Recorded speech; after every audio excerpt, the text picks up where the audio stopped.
Hello viewers, welcome to the other session of Postgraduate Diploma in Environmental and Occupational Health.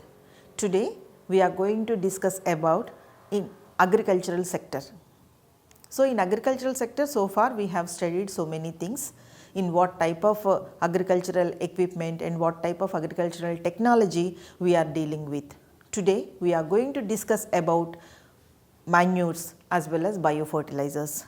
So, in this class we have to learn some of the important factors about manures. In the next session we will discuss about the biofertilizers.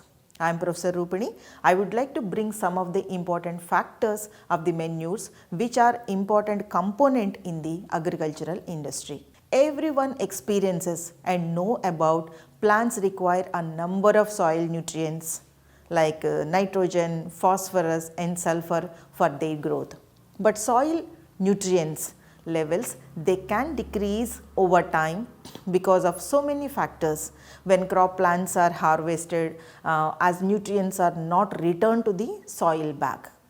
So, these essential nutrients need to be compensated either through the natural process of decomposition when plants die and decay and the nutrients extracted from the soil that return to the soil, or some other mechanism or by the easy means of adding fertilizers.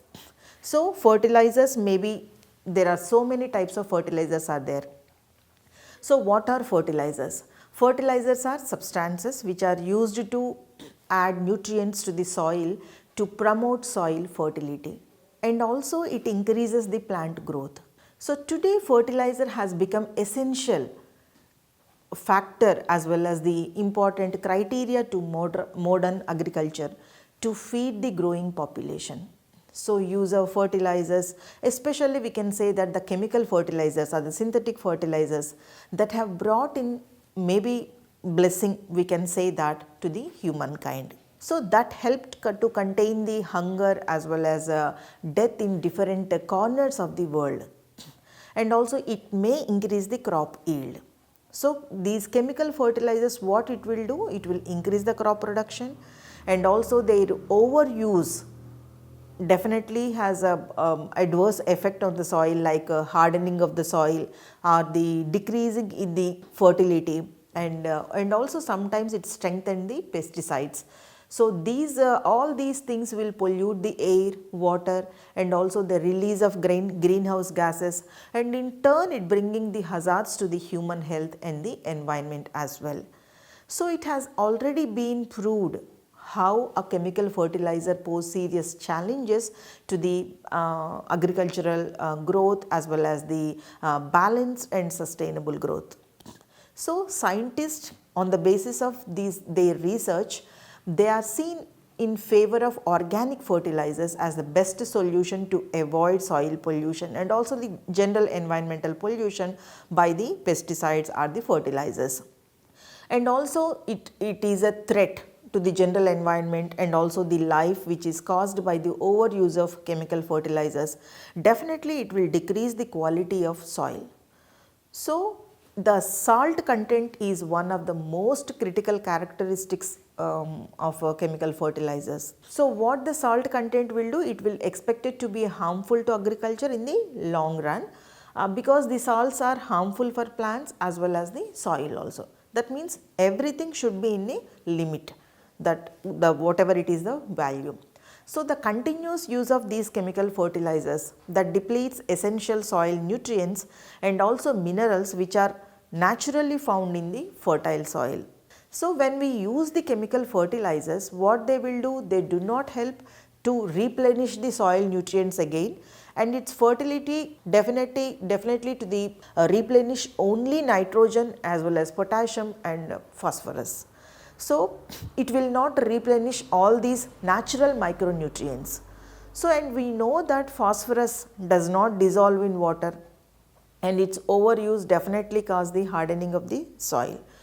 Apart from these, alkaline fertilizers like sodium nitrate that develop alkalinity in the soil. So, once the sodium nitrate develop alkalinity in soil, it will definitely reduce its fertility and also making it barren. So, soil fertility and vegetation that depends much on the balanced supply of the all essential nutrients as well as the minerals.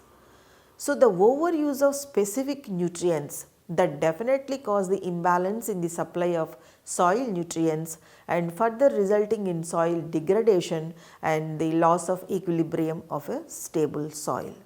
So, with this introduction, I would like to bring some more important factors of the manures in this session.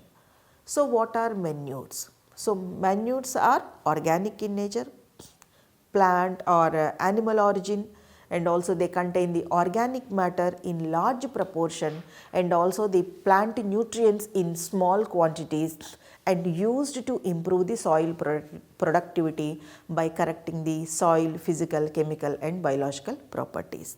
So, is there any difference between the manures as well as the fertilizers? So, what is fertilizer? Fertilizer may be material that have the definite chemical composition with a higher analytical value and capable of supplying plant nutrients in available forms. So, now we will understand that there are nowadays you must be knowing and then you must be listening and you must be reading about the organic farming or organic fertilizers or organic manures. What is meant by organic especially? So, the word organic will be used in different situations in different subjects also. For example, in chemistry, an organic compound are any substances that contain carbon based compounds, especially produced by or derived from the living organisms.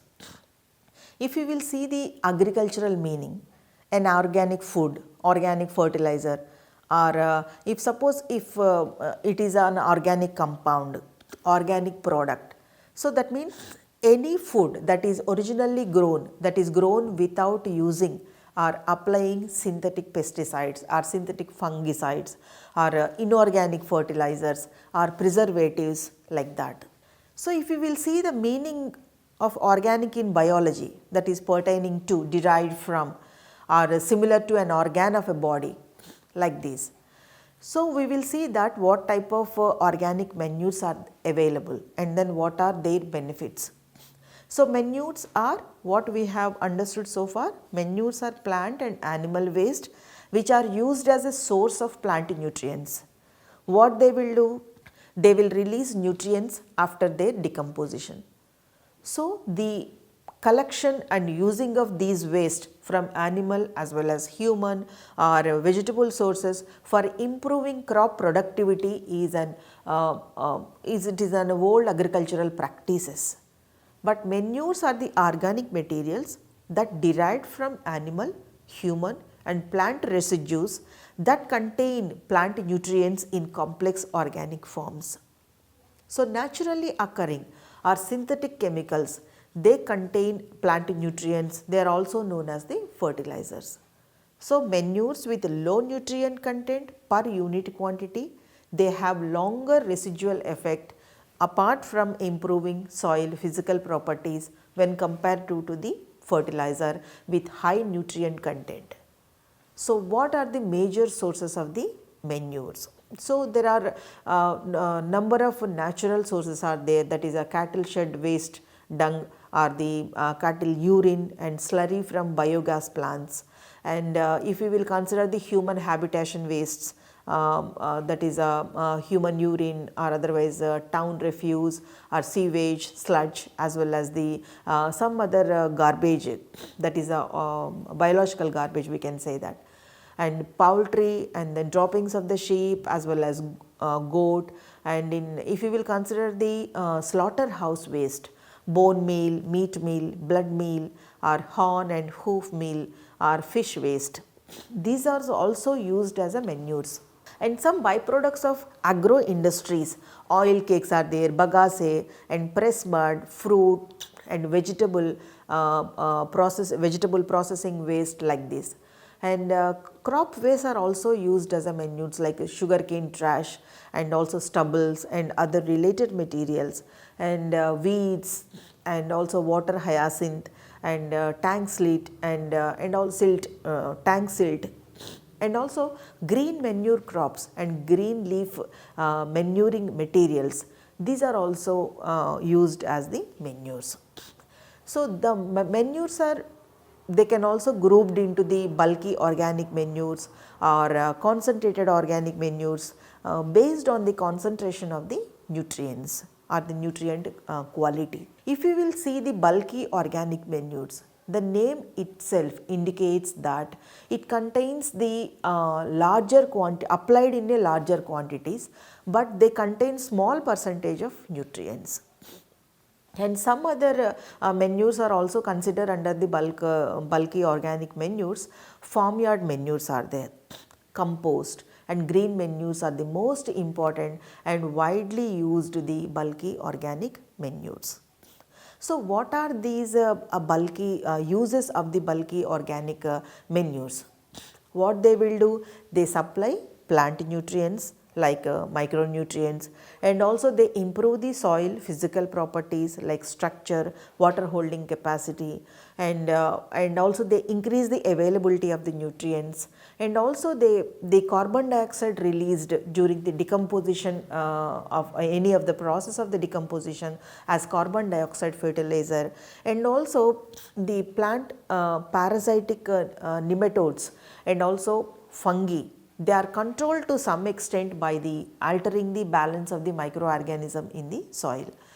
If you will see the concentrated organic manures, what are the concentrated organic manures? That is the farmyard manure, that is a FYM, normally we can call it as. It is partially contains the dung, urine as well as the bedding and straw. So, because dung normally comes from this all the cattle field, and also the mostly as undigested material, and also the urine from the digested material. So, more than 50% of the organic matter which is present in dung is in the form of complex products that consist of the lignin and protein, which are resistant to further decomposition. So, therefore, the nutrients which are present in dung are also released very slowly, so that whenever it required it will take. So, the nutrients from urine that becomes readily available, and dung contains obviously almost 50% of the nitrogen and 15% of the potassium, or the potash normally we can call it as in this utilization form, and almost all of the phosphorus which is excreted by animals, and also straw, sawdust or other bedding materials, they are also used in the cattle sheds to reduce the loss of urine and also to increase the bulk manure. If you will consider the quantity as well as quality of a farmyard manure, that depends upon the type as well as the age of the animal, and also the way they are fed and the care taken to collect and store the material. That means collection as well as storing is also some skill is required for better manure. And the next order is the compost. So, we all know that the compost is composed of organic materials and which are derived from the plant and animal matter, which is decomposed largely through the aerobic decomposition. So, the large quantity of fresh crop residues on application directly in soil, they cause extremely severe nitrogen immobilization and also the development of excessive reduced condition in the soil. So, to overcome these problems, organic residues are piled up, moistured and turned occasionally to aerate, and also allowed adequate time to decompose partially and bring down the carbon nitrogen ratio to about 30. So, this entire process is known as the composting. So, the compost which is utilized for the improving or maintaining the soil fertility, so obviously it is required to collect as well as store it properly with the quality. And the collected organic refuse, that definitely will be, maybe it contains the rural or the urban in origin, like straw, leaves, paddy, husk or the groundnut husk as well as sugarcane, trash, bagasse, and also crop residues are city garbage and sewage and kitchen and vegetable waste and clippings, water hyacinth and also other residues which counting the organic matter. So, during composting under thermophilic as well as mesophilic conditions in windrows, heaps are pits which are which they have to be adequate moisture, and also the aeration are essential for this composting process. So, the final product is brown to black colored humified material which on addition to soil that replenishes the plant nutrients and also maintains a soil organic matter content that helps in improving the physical, chemical and biological conditions of the soil. And the most important composting method is the vermicomposting. So, it is a vermiculture, we can say that we are using the vermiculture. So, that means that is the culturing of earthworms. So, a lot of research has been done. So, in vermiculture, it has been paid by the large producers and farmers as earthworms. They have understood now they play very major role in soil improvement.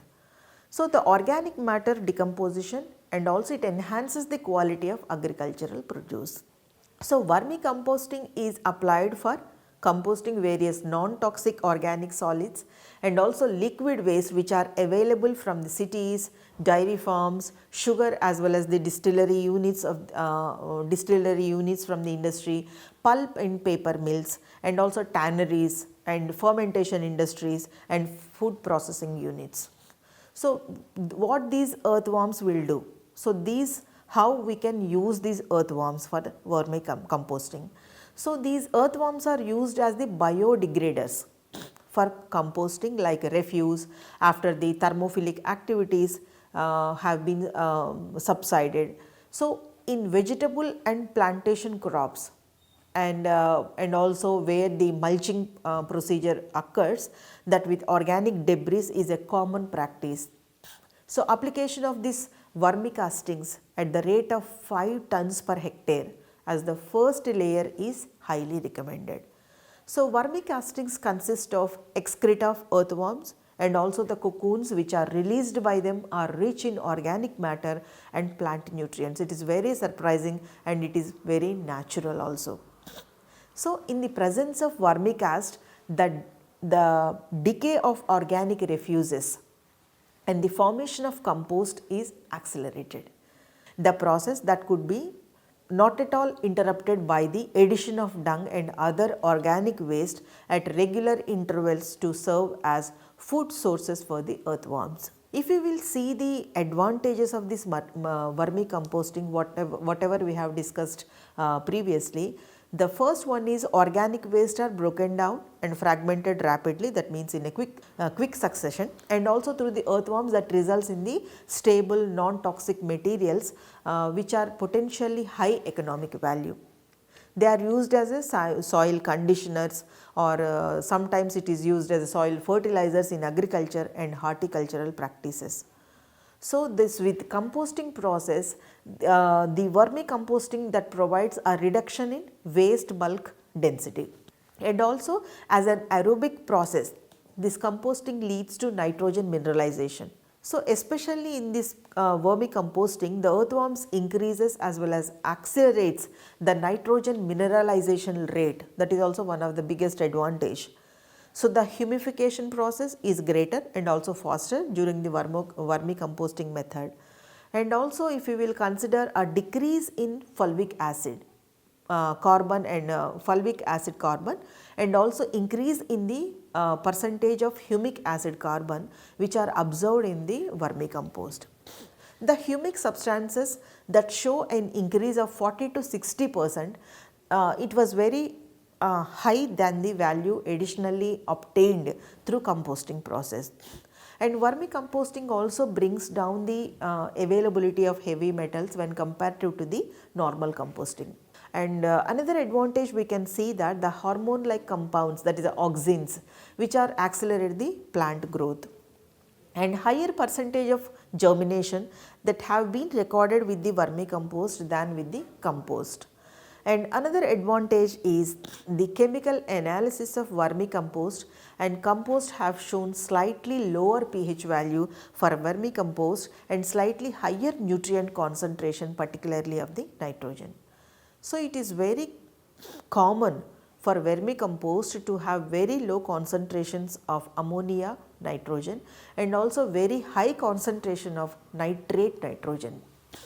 So here the nutritional value of vermicompost that depends upon the raw materials which are used for the feeding. And another important manure apart from the vermicompost is the green manures. So what is green manure? Again, it is not harmful. So that means how can we define this green manure? It is a practice of ploughing or turning into the soil undecomposed green plant tissues for improving physical structure as well as the soil fertility. Our own green plants are using as a green manure. So whenever feasible, it is the principal supplementary, that means of adding organic matter to the soil. So the green manure crops that supply organic matter as well as the additional nitrogen, particularly if it is a legume crop, due to its ability to fix up the nitrogen from the air with the help of the root nodule bacteria.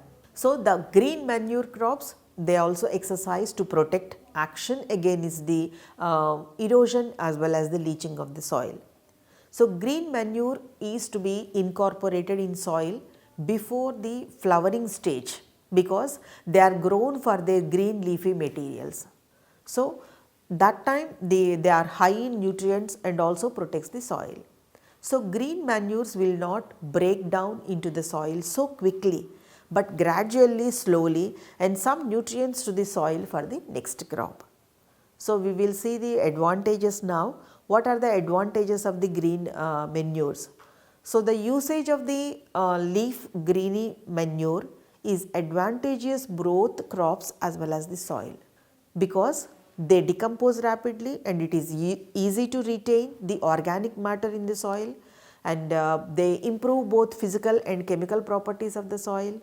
They also provide energy to the microbes, and not only that, they provide nutrients to the standing crop and also to the next crop. Apart from that, the green manure crops to the soil acts as a mulch and prevent soil erosion. That means it helps not only to the crop but also to the soil, and leaching of the nutrients in the in light soils that can be prevented by the addition of green manures. And cultivating green manure crops, that is also one of the biggest industry that can control the weeds. So majority of the green manure crops being legumes, use of nitrogenous fertilizers that can be minimized. So there are different leafy manure crops that can be cultivated are cowpea. That is one of the important leguminous green leaf manure crops.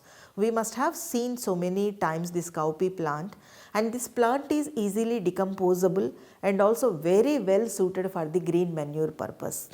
Especially in June-July seasons, that is the best season for sowing of this manure. Even though it is being cultivated in summer months, but the use of effective rhizobium bacteria that increases the fixation of nitrogen up to 40 kilograms per hectare. And another important plant is also there, Sesbania aculeata. Normally we can call it as daincha. It is suitable for loamy as well as clayey types of soils. It is resistant to drought as well as the stagnation of water. It grows well even in the alkaline soils, and also corrects the alkalinity if grown repeatedly for 4 to 5 years. And also the use of effective rhizobium strain with seeds that fixes the nitrogen 1 kilogram per day. And another Sesbania species, that is a speciosa. It is a valuable green manure for wetlands, and especially it is grown in a wide range of soils. Seed production is obviously prolific in nature, but pods are frequently attacked by insects. So that means the growth is also we have to check properly. So it can be planted in a single line at 5 to 10 centimeters apart in the borders of the fields, and also 90 days of course it is in about 90 days it produces about 2 to 4 tons of green manure per hectare. So, it does not affect the rice yield by shading or the root effect. It is also a second rice crop is planted immediately after the first crop. And also another important plant, that is a green manure used as a green manure, is also there, that is the Crotalaria junicea. So, it is a quick growing green manure crop, and also it is ready for incorporation in about 45 days after sowing. So, that will be also fruitful in nature. So, it does not withstand heavy irrigation that leads to the flooding. So, the crop sometimes it is subject to complete damage of leaf eating caterpillars. And another important green manure plant is this is also the same species, that is a Sesbania rostrata. It is in addition to the, that is a root nodules, it produces nodules in the stem also. So, the stem nodulation is also the adaptation for the waterlogged sanitation, because that flooding limits the growth of the green manures and may reduce the roof nodulation. So, under the normal condition, both root as well as stem nodules are effective in nitrogen fixation. So, another important crop is the Calotropis. So, on residues, and also normally it grows in the roadsides as well as the fallow lands, and the plant grows wild under different soil as well as the climatic conditions. So, the leaves are also more succulent also in nature, and a plant can produce about 4 to 5 kilograms of green matter. Besides, it also helps in controlling soil borne pests like termite. So, with these I would like to conclude this session that agricultural production that increased in the recent past increased due to technology intensive agricultural activity. Use of synthetic fertilizers, perhaps the essential for growing fertilizer responsive crop varieties. But the environmental concerns which are associated with the excessive use of the synthetic fertilizers brought to the forefront the need for the alternative to synthetic fertilizers. So, manures are more important, especially the green manures, as they have potential to cater to the demands of the agriculture and also the maintenance of ecological integrity of soil ecosystem. So, with these I would like to conclude over here. In the next session we will discuss the biofertilizers. Thank you.